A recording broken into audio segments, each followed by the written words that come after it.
आज मैं गणेश चतुर्थी के व्रत की कथा सुनाने जा रही हूँ।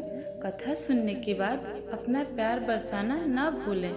तो चलिए मैं कथा शुरू करती हूँ। एक बार एक नगर में एक बुढ़िया माई रहती थी, जो कि गणेश जी की परम भक्त थी।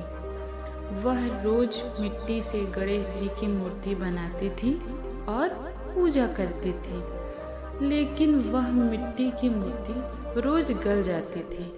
उसी नगर में एक सेठ रहता था और सेठ के घर में घर बनने का काम चल रहा था। तो बुढ़िया माई ने घर बनाने वाले कारीगरों से पत्थर का गणेश जी की मूर्ति बनाने के लिए कहा। कारीगरों के मना करने पर बुढ़िया माई ने उन कारीगरों को श्राप दे दिया और कहा कि उनकी दीवार टेढ़ी हो जाएगी। सेठ ने बुढ़िया माई से आके कहा कि मैं आपके लिए गणेश जी की मूर्ति बनवा दूंगा, लेकिन आपको फिर से ये दीवार सीधी करनी पड़ेगी। सेठ के कहने पर बुढ़िया माई ने गणेश जी की प्रतिमा बनवा ली और गणेश भगवान की कृपा से वह दीवार फिर से सीधी हो गई।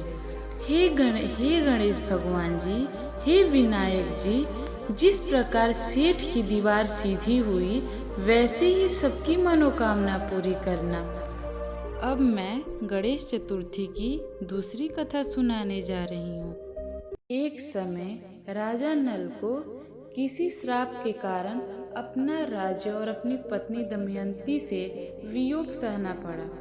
वन में भटकते हुए दमयंती को महर्षि सरभंग के दर्शन हुए, जिन्होंने उन्हें भादो चौथ का व्रत रखने और गणेश जी की विधि विधान से पूजा करने का उपाय बताया।